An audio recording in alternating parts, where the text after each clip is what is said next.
right, welcome everybody to the City Brew Tours Beer Club, CBTBC. Welcome once again to a great month, great day. And we're gonna enjoy some great beer with some great guests. So it's just gonna be a great time all around. I am not gonna be drinking by myself. Of course, you guys all know me. I'm your host, Jonathan, but I have with me some of our friends from over in Charleston, South Carolina that we're going to be enjoying beer from. So come on down, guys. We got Hunter on there, and we've also, I think he's right in there. I think we've got James in there. There he is. All right, welcome, guys. All right, how you guys doing? Fantastic, man. Dude, thanks for Yeah. having us. Of course. Yeah. Thank you guys. Thank you for also providing some fantastic beer. We could just start chatting, but I know that all of our listeners and viewers are getting thirsty. So I'm going to start cracking one open. Going to start light because we're going to be enjoying that Kolsch style, as well as that Q brew. So I'm going to start with that Kolsch nice and light. It's hot here in New York. So gonna crack this open. I love the can on it's got the map. It's just a fun can. It's old school on there. So just gonna be enjoying this. Actually, I'm gonna pour this in my other glass. That this is the closest I have to a Stanga. It is a holiday glass from our Christmas box, but it is pretty close to a Stanga. It's close enough. Jonathan, if you think it's hot in New York, I think you should send that beer back to us because we need it a little. What's the temperature down in Charleston right now? James, I think it was only 83 today. Oh, that's not bad. That's a that was a change. It was much warmer Yeah, it earlier. rained like late morning and Oh, stayed yeah. fast, so it was refreshing. Oh, there you go. Nice. Yeah, Been, it's been. been touching on 90, but we're headed north real quick to 100 or so. Yeah, no, I'll stay up here. I'll stay up here and enjoy this beer. Which looking at this one, it's nice, light. It's exactly the color, nice light aromas, and that is exactly what I want with a Kolsch style. It's delicious. I'm probably gonna crush this, which is probably gonna be a problem. That's okay. That's what we're here for. So while I'm drinking with this, welcome guys. Obviously we have Hunter from Tideland Brewing who are enjoying right now, but we also got our buddy James over from Over the Horizon.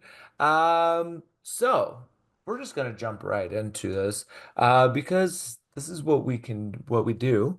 And I just want to know, we'll start with Hunter since we're drinking your beer first. Let us know, a little bit about your beer story, but also about this beer, because I know Kolsch style ales, some places do them. Everyone kind of has their own little spin. Some make them a little bit hoppier, a little bit lighter. This one is like the one of the more refreshing ones I've had in a long time. Yeah, what's kind of your secret with this? Has this been like a flagship beer for a while, or is this kind of just a newer, let's make a light beer? I'll tell you, I stayed away from that one for a while. We've made a Pilsner for a long time, but I have never personally made a Kolsch until this. We made it late last fall as just a test. Um, those light beers like Pilsner, Kolsch even more, something you can't hide behind. So, Right. um, I was not hesitant to make it, but I didn't want to do it wrong. So when we did it, um, a couple people were pushing us to do it. I thought the Pilsner was good enough, but several people were pushing us to do it. I said, let's try it. So we did a little 15 barrel test batch in the fall, and it turned out great. So it sold out so fast. I planned on rebrewing it in the spring as a production batch in a 30 barrel, and we ended up doing a little sooner because it was so popular. We sold out super fast. It took over our taproom sales and in distribution just just killed it. So Oh, nice. yeah, now it's one of our 3 core beers in that short amount of time.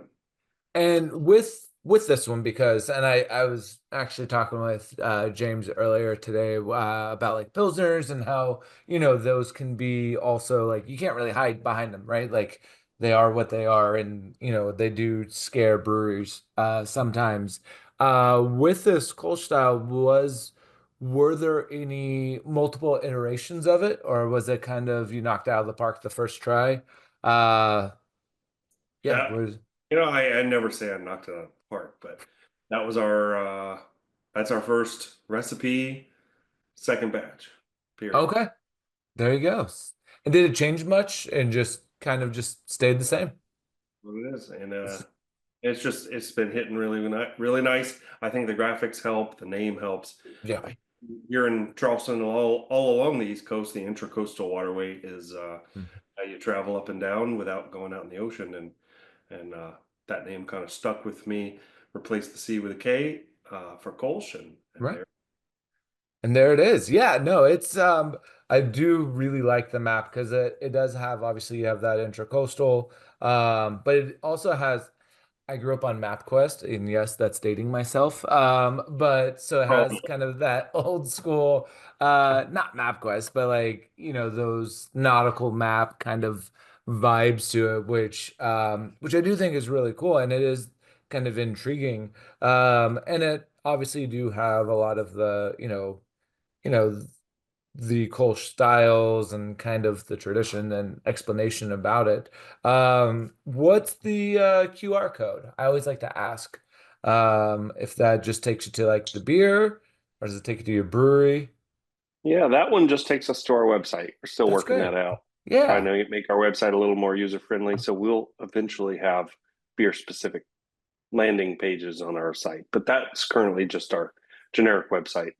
But I've been seeing this more often. I think that's really cool of like blending, technology and making it a little more accessible for people. Because also people just will have their phone with them. So if they're taking a picture for their Untapped or anything, or to like let someone know the cool can, then you can actually use that. So I think that's really cool. That you're being able to kind of use that. And James, I'll jump over to you as well. Are you guys using any kind of technology of that sorts with you guys of whether it's QR codes or trying to find ways to get people to kind of shortcuts to get to your websites and more information as well? Yeah, that's a fantastic question.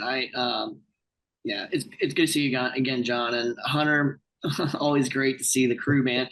I'm unfortunately not down in Charleston at the moment. I'm up in New York City, bouncing around, and just so happen to be in your neighborhood, Jonathan. So we do use QR codes, but principally for our nonprofits in house. It's focused on telling veteran stories and through their own words. But we do have a couple that are QR coded. So what we've done, we kind of gone down the road of like personalized labels.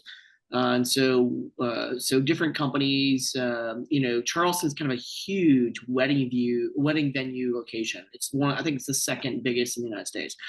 And so what we found was that a lot of event coordinators, like a wedding folks, they want to try to be able to do is streamline as quickly as possible, information. And so we started toying around with the idea that maybe QR codes are best suited for either directing you to either specific types of food or anything like that. But now what we started to find is that there's a much more responsiveness for using QR codes for like different companies that we sponsor. So some of the nonprofits some of the beers that we make, for example, the beer two of the three beers that we sent to you, the Moe's Ginger Ale Saison and the Q Brew, both are beers that contribute and donate to different programs within the Charleston community. And so trying to be able to capitalize on, the different types of social media, whatever it may be, whatever makes the most sense to get the word out, we definitely try to capitalize. sometimes it works, sometimes most of the time actually it doesn't. So we're constantly having to try and go back and forth, finding unique ways. I think the best response we ever got was hand printed, drawn by some of our friends' kids, flyers. Ran them out to the neighborhood, and we probably got 500 people bringing those flyers in. I mean, of course, it had like a free pizza, free beer, free ice cream coupon on it, but that was by far so the guerrilla tactics when it comes to marketing is by far the best, locally anyway. And then yeah, if QR codes were the next big thing, I really hope they are. I mean, we spent a lot of time doing them. I just don't know if they just run to dead sites. I have no idea. Yeah, and I know that like a lot of places have started using them for like menus and stuff. So putting them on beers, and I know we've had a lot of featured beers that have had them on there and either take you to the website or take you to the page for the beer or take you somewhere completely different. But can be utilized. Sometimes it just takes you straight to Untapped or beer menus or something. So hopefully they're able to be used. And hopefully they do work in the future to get more traction with it within the breweries as well. But with utilizing them on your cans as well, do you guys always, and this is open to either of you, are there specific local artists that you use for your can art?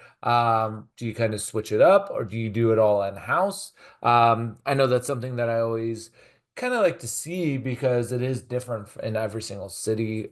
Sometimes different from brew to brewery within the same cities of, finding ways of what does work and either trying to have a specific brand when it comes to labels and using the same artist, or other times just like I like this image and this is what we're doing. So yeah, what's either of yours kind of go-to or system for both Tidelands and Over the Horizon when it comes to label art? And I get to I'll just tell thank you for ours. dramatic pause, so go for Yeah, it. we Tideland is meant to be. Um, I'm local from Charleston. Tideland is meant to be. It's meant to celebrate what we experience here in town, but also anybody outside of here has a story. I actually spent some years not in Charleston, and I remember coming here to the beach. So Tideland, I don't want to take up all your time, but Tideland is a theme of coming to the shore. So everybody has a story like that. Most people, um, memories from childhood or whatever. So we selected a local artist that enjoys the water, sailing, fishing, um, water sports in general, and we solely stick to that person because I think he gets our vision.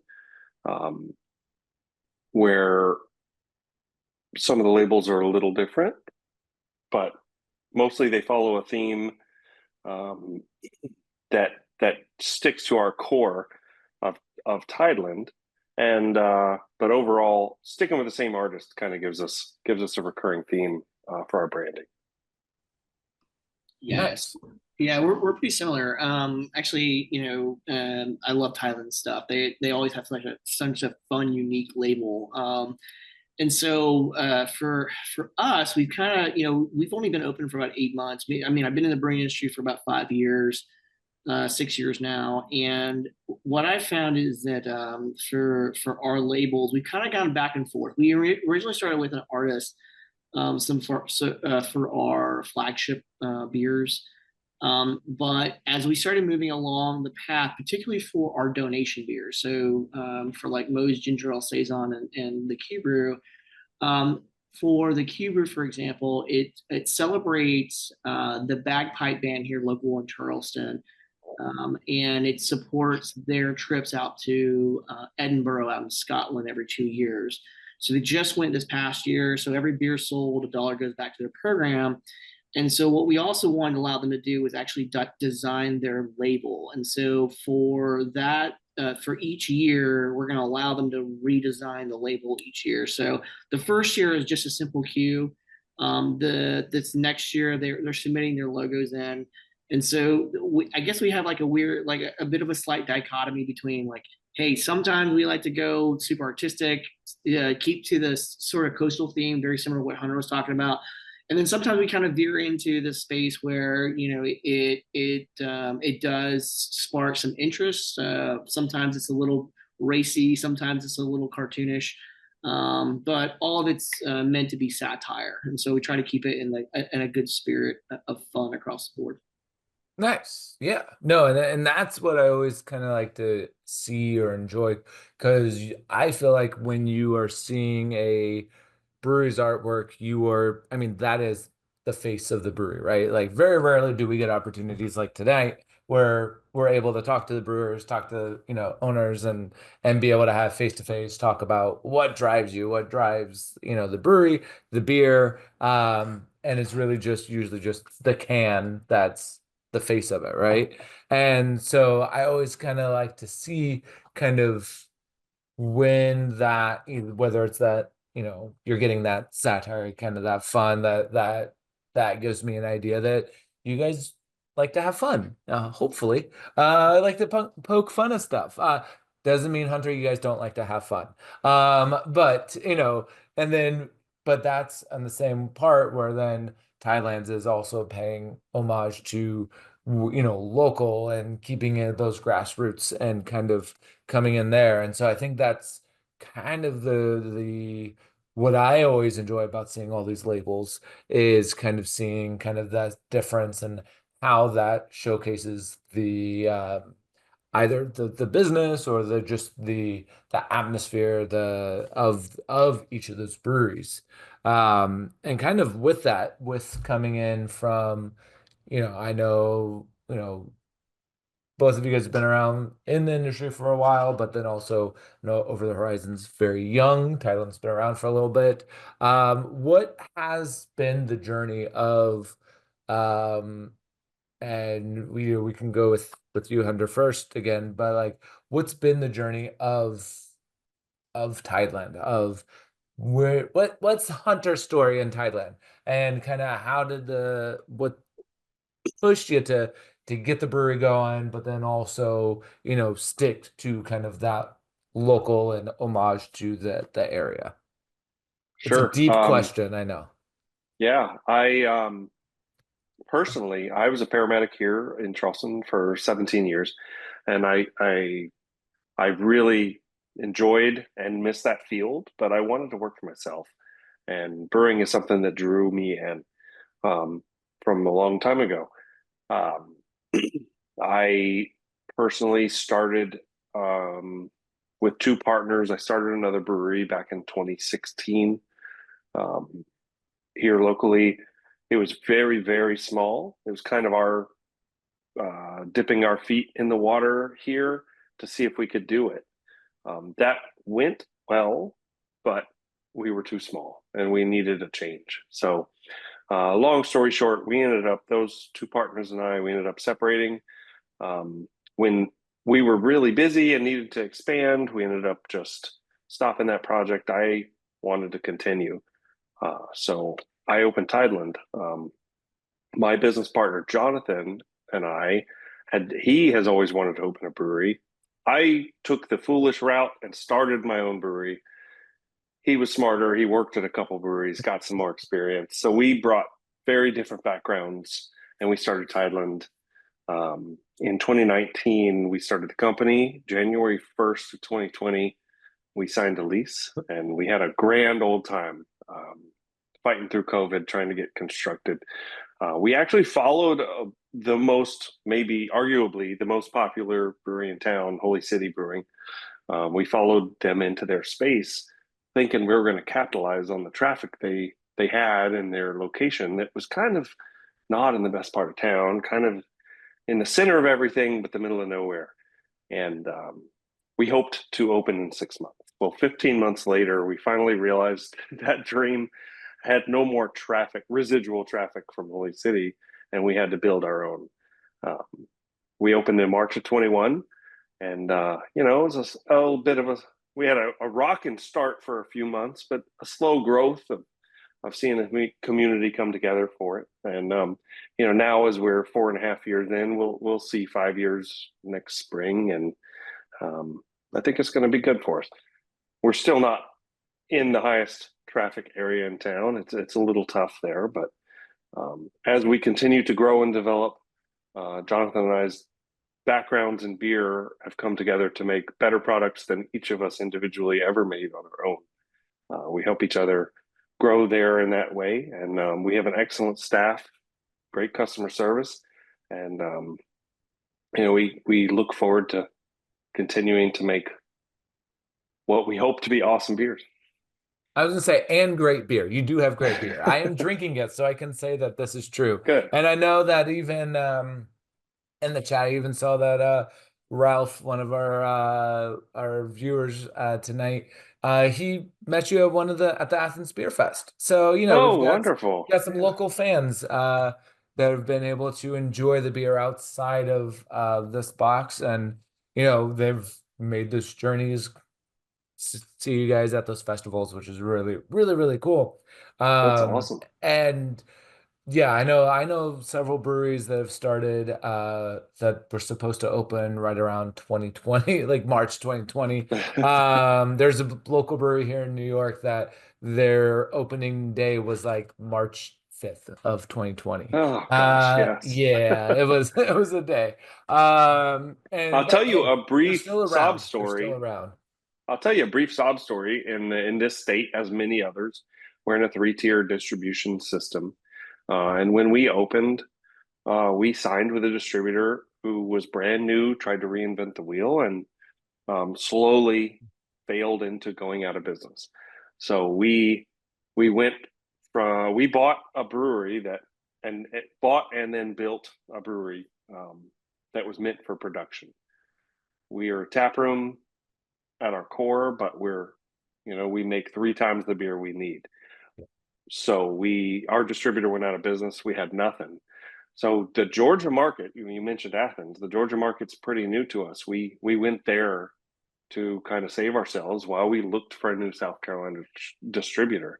And we were able to make some great partnerships in Georgia, and we're loving being able to go to the Augusta, Athens, and Gainesville area, and get a new customer base.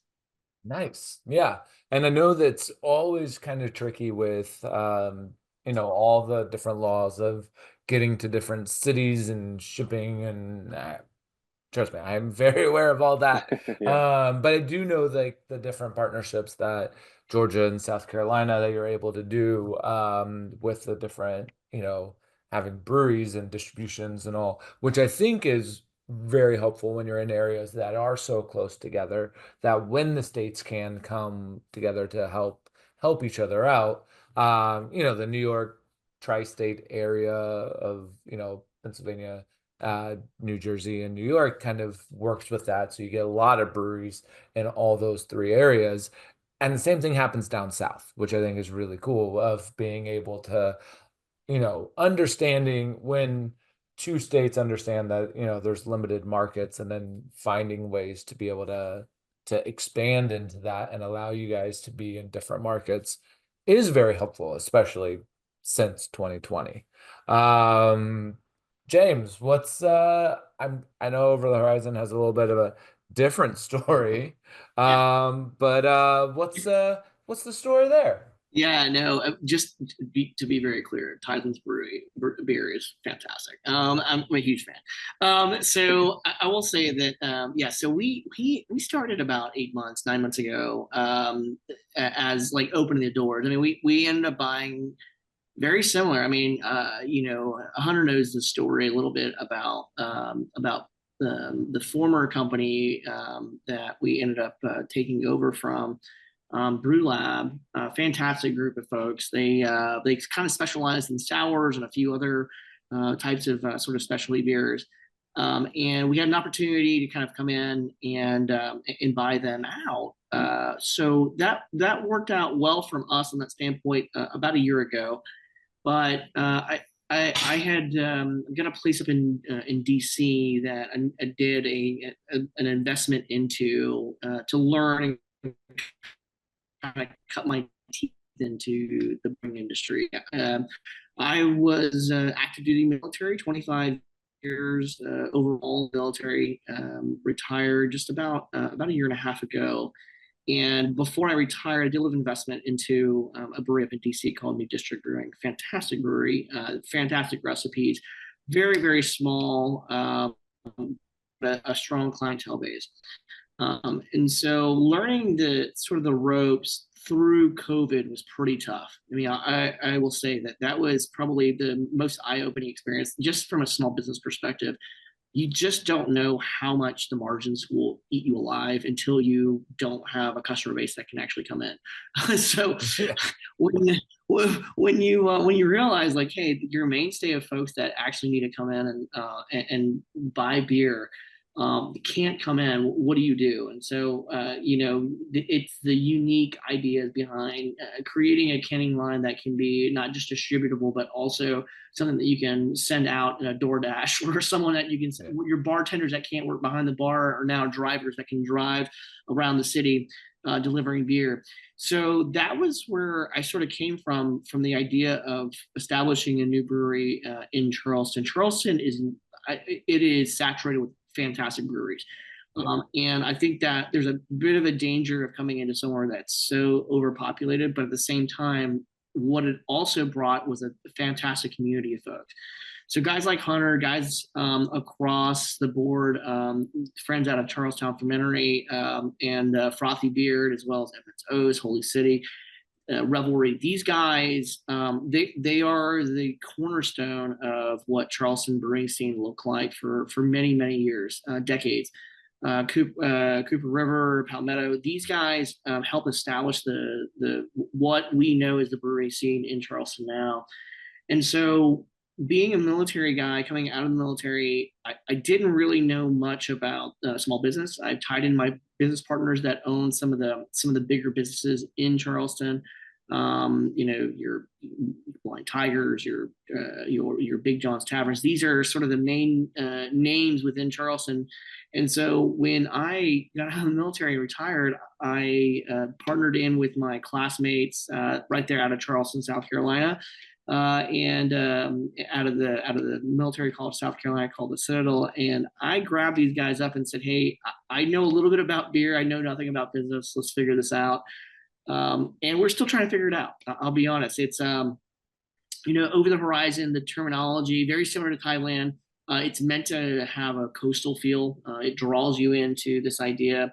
But over the horizon also it's a bit of a double entendre, because over the horizon also refers to a military style of operation. It's something that you're conducting an operation beyond your line of sight, beyond what you can see. And so we took a bit of a gamble.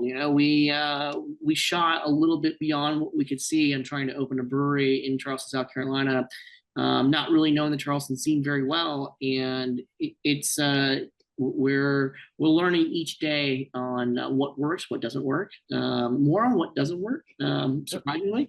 But the best part about being a brewery in Charleston, though, is certainly the community. There's no doubt the community is they're kind of, it's weird. They love the variety. One of the cool things about downtown breweries, they have a little trolley that's free, and it's called the brewery trolley. Kind of just ride around. You can go from brewery to brewery. It's free.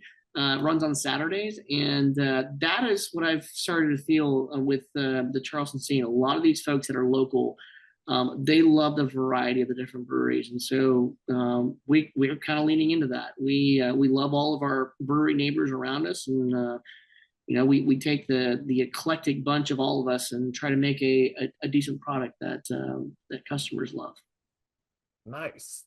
Well, and I think I really love that both of you guys have a very similar but different approach when it comes to business of, hey, let's see if this works. Let's make this happen. I don't really know much, but here we go. But it's coming from either the brewing side, not knowing, trying to figure out the business, or like, I know a little bit, but let's figure this out. And I think that's kind of the cool thing about a lot of, smaller breweries, whether they're in Charleston, whether they're in Maine, whether they're in, Portland, Oregon, is that you sometimes have those that are coming from the business side, or those that are coming from the homebrew background, or coming from actual like research or production brewing, or kind of, expansive experience jumping from brewery to brewery to brewery, but wanting to also make something that matters in your town and where you're at. And so I think it's cool that you guys, having both of you on here, is kind of the same aura, same vibe, same idea of approaching the business of, yeah, we can do this. Let's see what happens.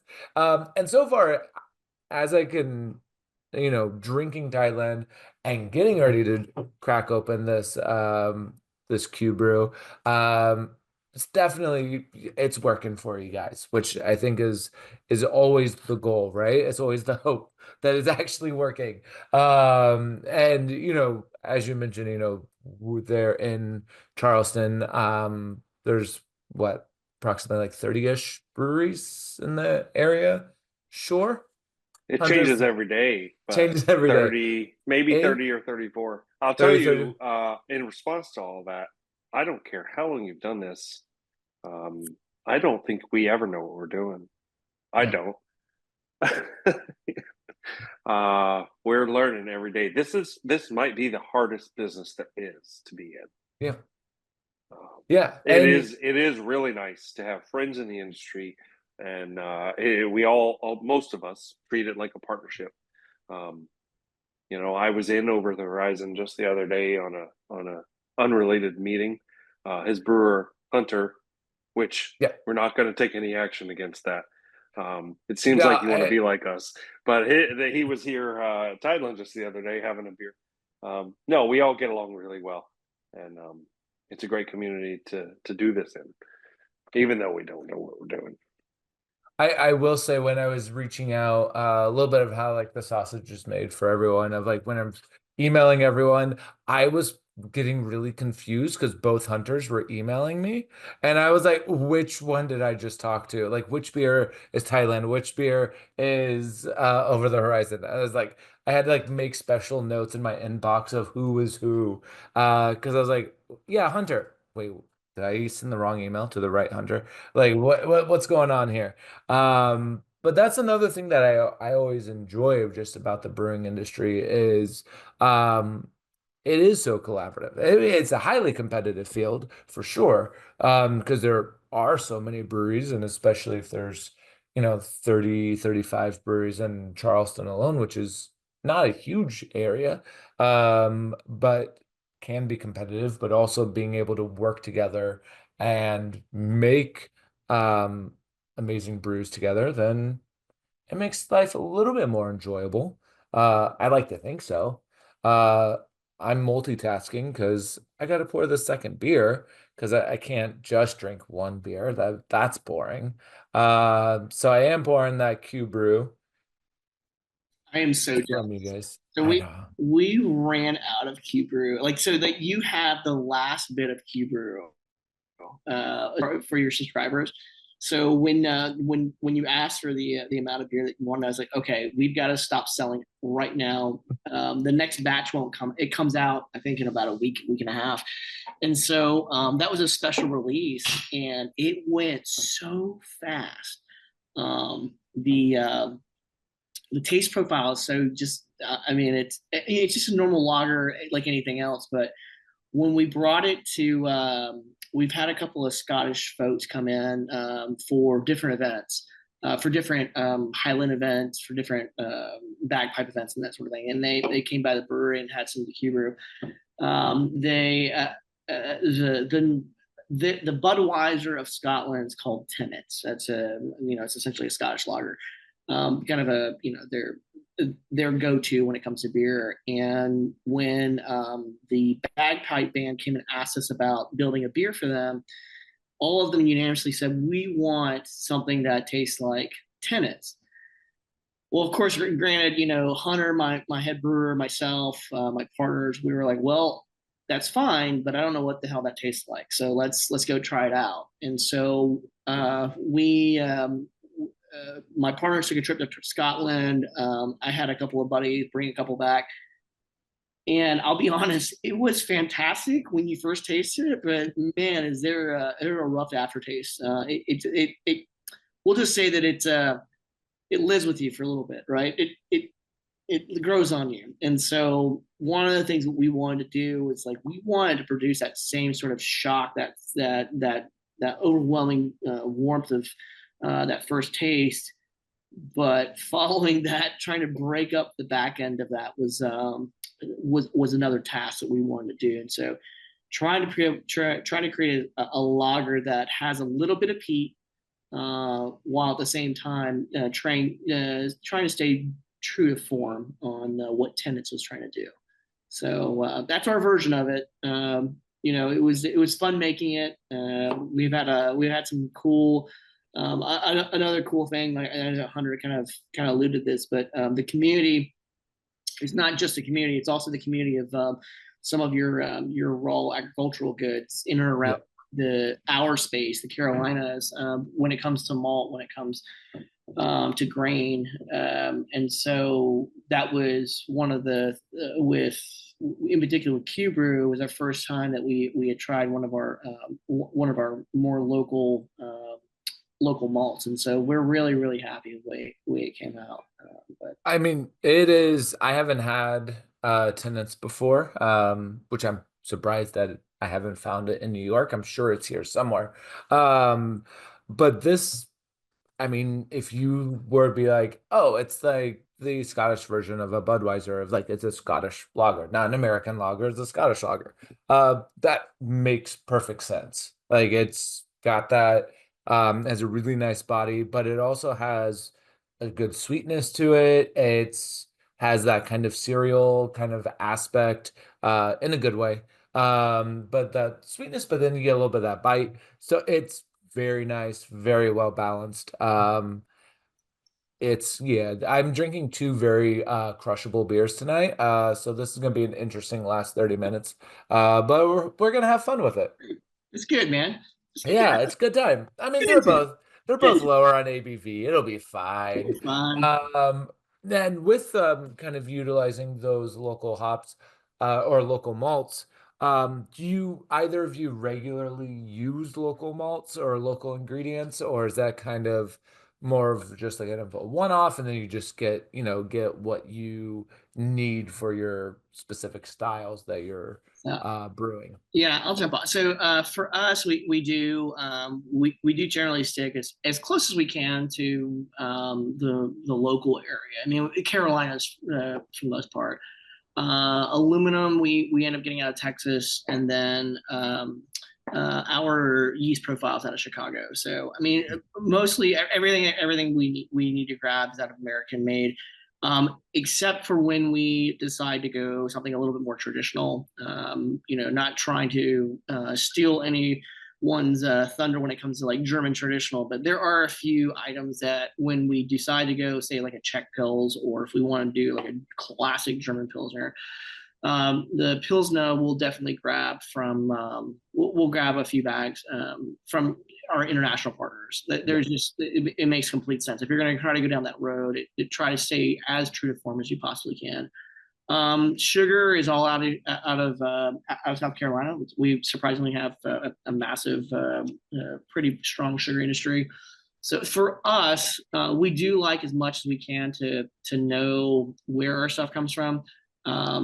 But every fall we love heading out to Washington State, man, and do some fresh hop picking, man. So looking forward to this year as well. So kind of all over, but try as best we can to stay local. Have you guys been able to do a fresh hopped beer yet?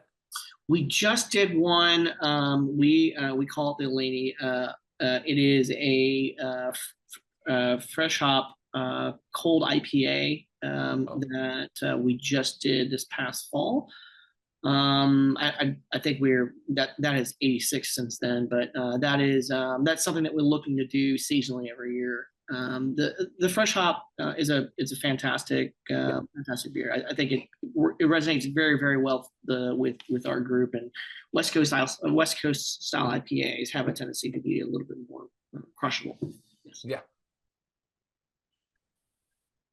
We, it's hard to beat the Pacific Northwest or Germany for hops.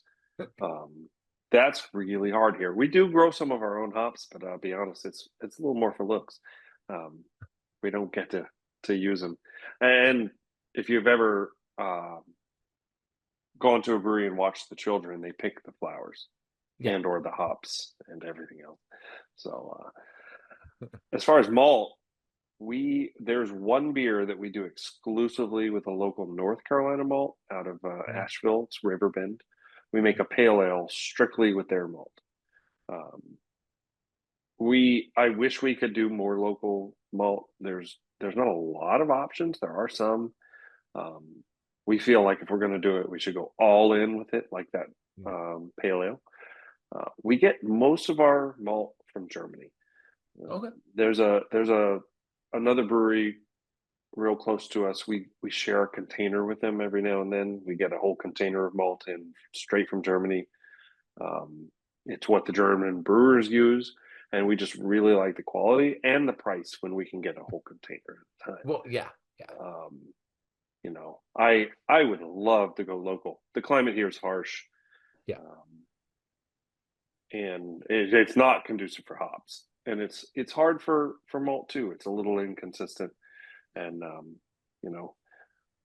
at this in this business, we just have to get as the best ingredient possible at the lowest price, and I think we're getting one of the better malts there is straight from Germany. I just wish it was local. Yeah, no, but I mean, that's the other aspect of all of this, right? Is that it is a business and you have to be able to make a profit to be able to make beer. So it's a continual thing that you have to sell it, but you also have to be able to make it at an affordable price that you can make a profit when you're selling it. You can't just make a beer that, has the most expensive ingredients in it, and then no one's going to buy a $30, 10-ounce pour. People will, but not everybody will. I'll tell you, the group sourcing of ingredients is the only way we can do that. What we're buying is probably the most expensive ingredient out there. There are some more local. I'm not speaking about in our state or in our neighboring states, but there are some more local ingredients that are cheaper, but they're not good.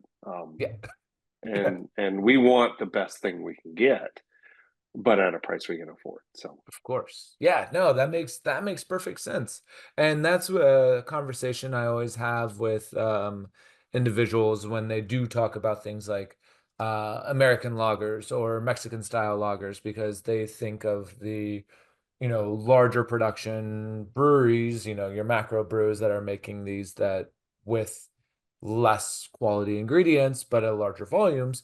And so then when I'm like, oh hey, try this craft Mexican lager or try this craft American lager, and they're like, no, I don't want that, I don't want corn in my beer. I'm like, just trust me, it's actually really good. Have this cream ale, you're gonna love it. And then they have it and they're like, oh, that's actually really good. I'm like, yeah, when you use good quality ingredients, it actually makes you can make the same recipe or use the same type of ingredients, whether it's corn or rice or whatever, or barley. But if you're using those better quality, that's gonna just make the most simple beer so much better, and so much more enjoyable, whether it is just an American lager or if it's even a hazy or a West Coast IPA, because obviously, as someone that's lived in many parts around the country, I wouldn't expect that hops would grow well in South Carolina. They don't like that climate. It's too far south. But even living up in like New York, we're just now getting hops back again after like 200 years of them not surviving. And so being able to get hops easily and being able to find the best prices and the best types of hops does make a big difference. also living on the East Coast is really nice to get stuff from Europe. It's a lot easier than ever like middle of the country. So with that as well, for either of you, what's your favorite ingredient to brew with? Whether it's a specific type of malt, specific type of hop, adjunct, and or yeast. Is there something that you're like, I love brewing with this, or I hate brewing with this ingredient as well? I'm just curious. This is for my own fun. I'll be honest.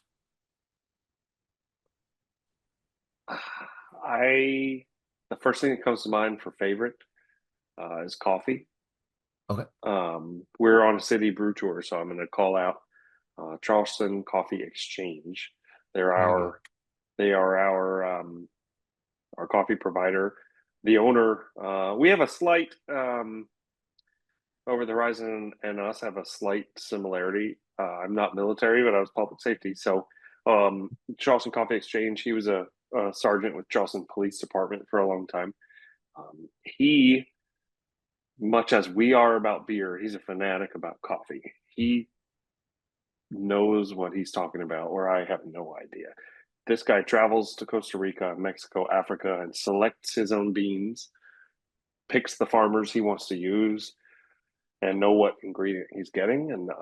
And he's a home brewer as well. So I can tell him what we're doing or give him a sample of a previous beer we've made, and he'll come up with a custom roast for us. So using his coffee is just amazing. We make a coffee porter regularly. We've made a blonde stout that uses coffee, chocolate, vanilla to emulate a stout with a light color. But the coffee porter is the one we use all the time.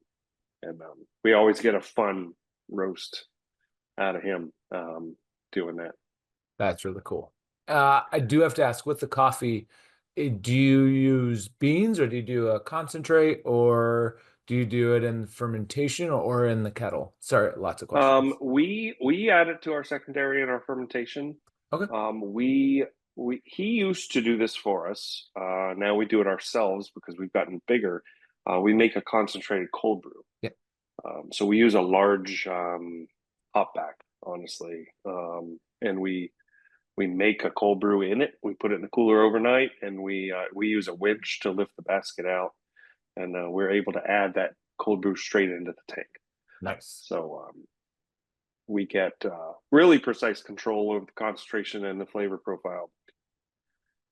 Nice. Yeah, I know I always like to ask that question because there's 5 different ways you can add coffee into a brew. And I know from talking to various brewers that concentrate cold brew is one of the preferred ways because you can control it the most. We love doing it ourselves, Yeah. or he did it better than we do, but we love being able to control it. If you buy a concentrated cold brew from a commercial source, you're getting the same thing as everybody else. You don't have any control over that concentration or flavor. It's usually pretty generic. Nice. James, what's your favorite? Well, so it's funny. I'm gonna probably steal a little bit from Hunter here, but it's funny. The first time we ever used Riverbend Malt House was, and exclusively only now use it for some of our products, but specifically Q Brew, was Riverbend, and the yield that we got on their malt was incredible. I've never seen anything like it. So when you kind of shop around a little bit, you're always looking for the cheapest price. You're looking for like, hey man, like we really want to try to get our the biggest bang for our buck on these things. And so you're always kind of hunting like, hey, do I pay a little cheaper to get a little bit more here, or X, Y, and Z.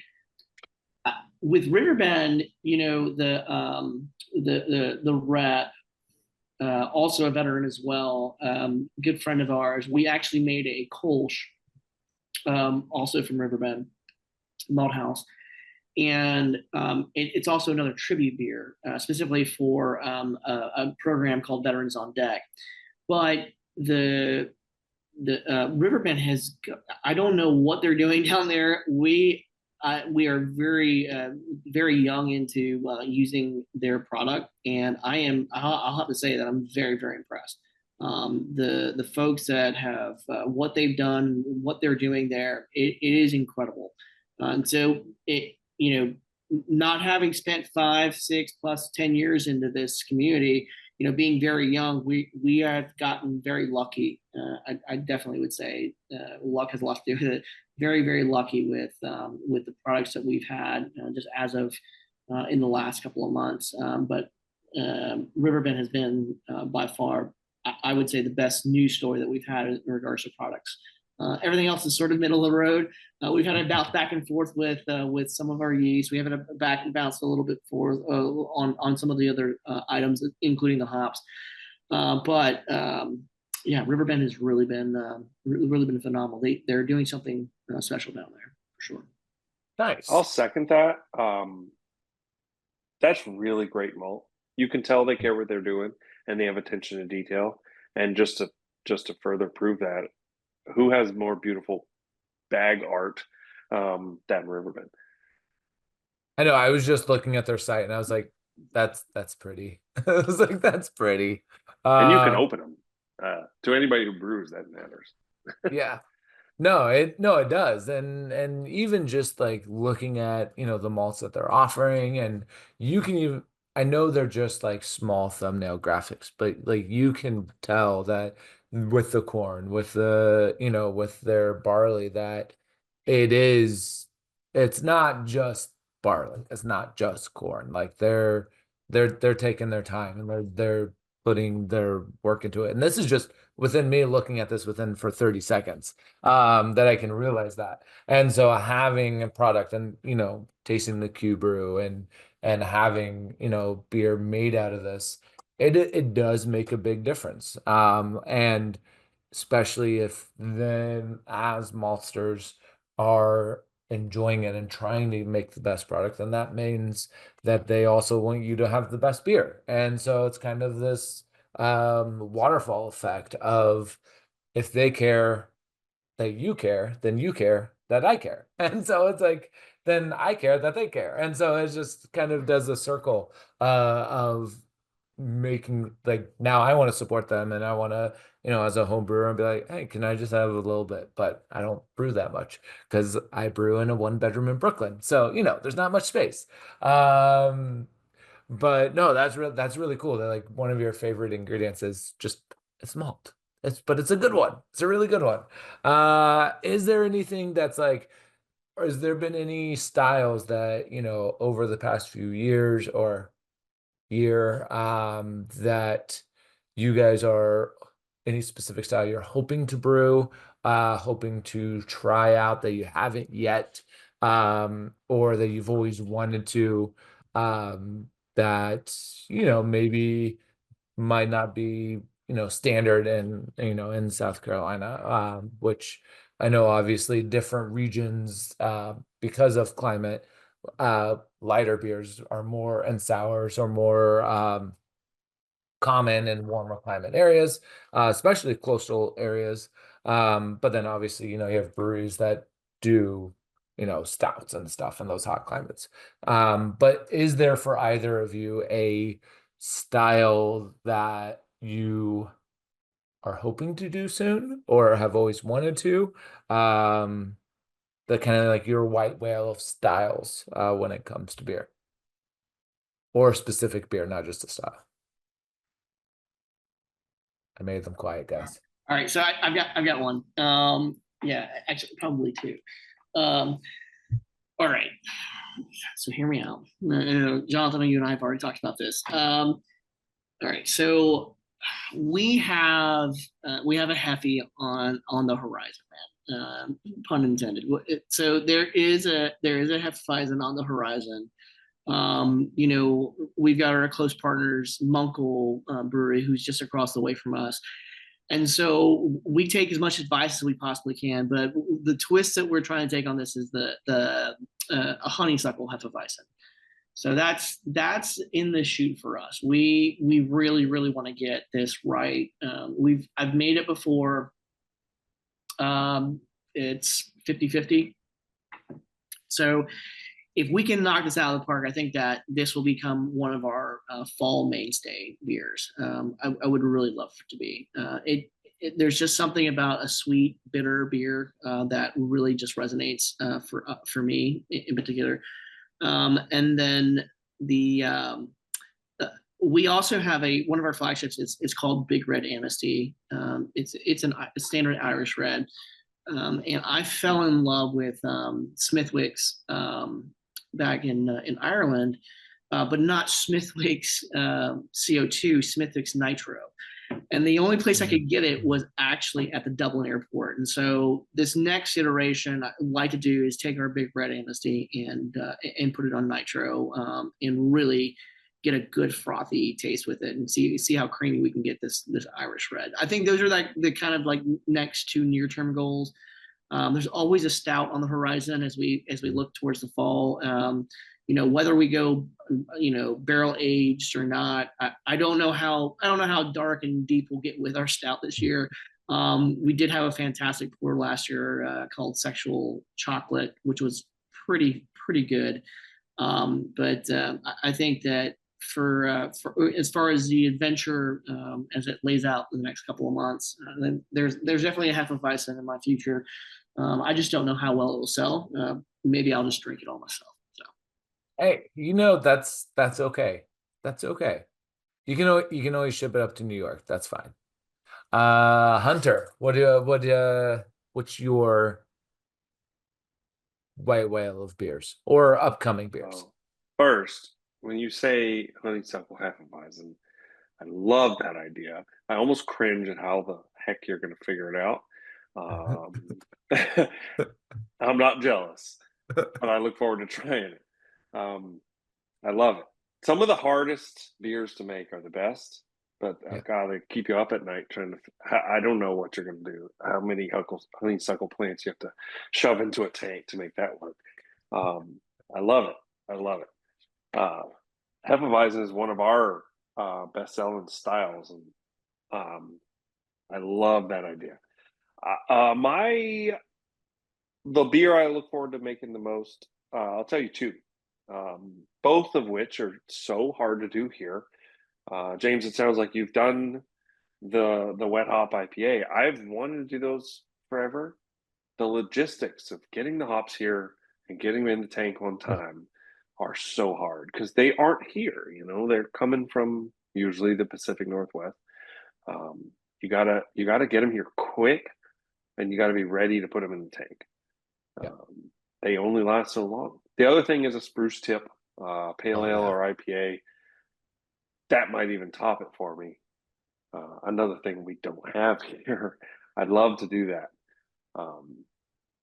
I had one from a neighboring brewery 700 feet from us. Used to live Polly's Island Brewing. They're no longer in business, but they did a spruce tip. I think it was an IPA. I just absolutely loved it, and I've wanted to do one ever since. So those two beers would be amazing. Kind of the same concept, but ingredients we don't have. This is an environment that's tough to play in sometimes, and other climates have so much more fun. But that's okay. But you guys have other climates and other aspects that you have. Yeah, we can do an oyster stout. I Yeah. guess. I'll trade you some oysters for some fruit tips. Yeah. We do well, New York doesn't really do a lot of spruce tips, but Pennsylvania does. So, it's still not that far. It's a few hours, it's 16 hours, 12-hour drive. But New York might be closer to you than the Pacific Northwest for those hops. So maybe You're right. maybe a just straight shot for those fresh hops. I know as soon as James was like, yeah, we'll do a fresh hop, I was like, I didn't want to ask about it, but I was going through the logistics in my head. And I was like, that's a lot of logistics to make that happen. Because it's a very short window. Freeze drying, packing it on an aircraft and flying it back. I mean, that was the only way to do it, man. And a lot of checked luggage. It was really the only way we could do it. I sent my head brewer Hunter and my manager at the time out there to for hop picking, and it is not. It is a logistical nightmare because nobody wants to do it. Nobody's willing to. So unless you're out there willing to go out there and like grab it up yourself, package it yourself, put it on a plane yourself, it's just not going to happen. Yeah. So yeah, it's fun, but it's a pain in the butt. Yeah. Well, even brewers that I know in California and in Washington and in Oregon, they're like, I'm not driving my truck up to put it in there. And they're like an hour away. They're like, nah, that's too much work. So like to do it all the way down to South Carolina, that's insane. But I'm glad that you're able to do it, and that's amazing and something to look forward to. And you'll just have to get twice the amount and just get him for Hunter because then he doesn't have to do it. I'm creating business for you guys here. I'm bridging gaps for you guys. You're welcome, Hunter. We have this great technology now that crushes hops down into pellets, so they can be in a small, oh yeah, 11-pound bag. But that same amount of weight of fresh hops insane. is just massive. Yeah, Yeah. so that's a whole carry-on. Yeah. So that's an impossible task. Luckily, it doesn't weigh that much, so that's good. But It doesn't. But but like you trying said, to get that through multiple TSA, carry-ons. yeah. It's like, is there anything live in there? I'm like, just hops. What's all that green in there? Yeah, that's gonna be the dogs are gonna go crazy with that. They'll be like, "What's that smell?" It's like it's just hops. Like, you sure about that? I'm like, sure. Yeah, it'll be fine. Um, with that, The dogs don't go crazy. It's usually the middle-aged dads that go crazy when the hop smells start coming out of your aircraft. You're like, oh my god, that smells so great. Can I have one of those hazy IPAs that gets tucked away in your luggage? You're like, yeah, okay, buddy, I got it. yeah. Dogs don't care. No. Yeah, it is always the middle age. Yeah, they want those IPAs. You got that Sierra Nevada right there? Like, That's no, right. That's right. That's right. No, I'm all out my torpedo. Sorry about that, buddy. With that though, we've been chatting for an hour. We could keep chatting. But I do want to see if there is, for either of you guys, if there's anything upcoming for either of the breweries that, you want to plug, anything that you're looking forward to besides the beers that, you've already mentioned that you're coming out with that you're excited about. But it kind of, what does the future hold for both Tideland and for Over the Horizon, as well as what have you kind of been seeing in the South Carolina area? Because I know that, we've already mentioned it and have talked about it, distribution's a little tricky to getting it out of state. So I know you guys both are fairly local, but also in the Virginia or Georgia area. But kind of what is it? What should we as listeners and viewers be excited for and look forward to in the Tideland Over the Horizon worlds in the near future, which can be 1 week to 20 years? That's close enough. I'll tell you from the Tideland perspective. We finally have a South Carolina distributor again. I don't know how many South Carolina listeners you have, but we are available in every corner of the state, and like I mentioned before, some of Georgia, just a little bit. But we're continuing to grow, and we're here to stay. There's been a little bit of a reckoning in South Carolina, especially in Charleston. Well, the three major cities, Charleston, Columbia, Greenville, are have the most breweries, but we've seen the most hits. This beer market, short of you folks listening, people aren't drinking beer that much anymore. So this beer market is shrinking a little bit, and it's catching up to a lot of breweries. Some may say it's time for a little bit of a correction. We always hate to see breweries go, and we're seeing it.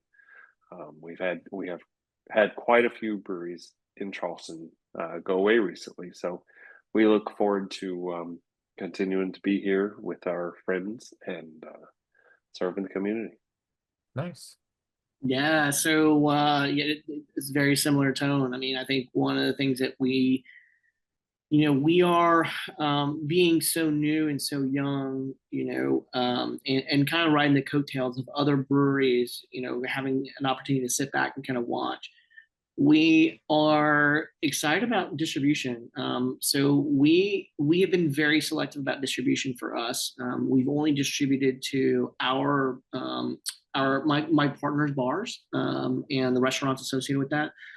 So we've been very selective about who we distribute to, who we don't distribute to, and honestly, the biggest shipment we've ever done is to you, Jonathan. So um, we're very excited. We wanted to be slow to market. We wanted to really develop our tap room, develop our recipes, and really come to the market with a fantastic quality product. I would say the first probably 6 runs that we made on our system. Um, I mean, they were hodgepodge beers, to be honest. They were kind of a mix of just weird things here and there.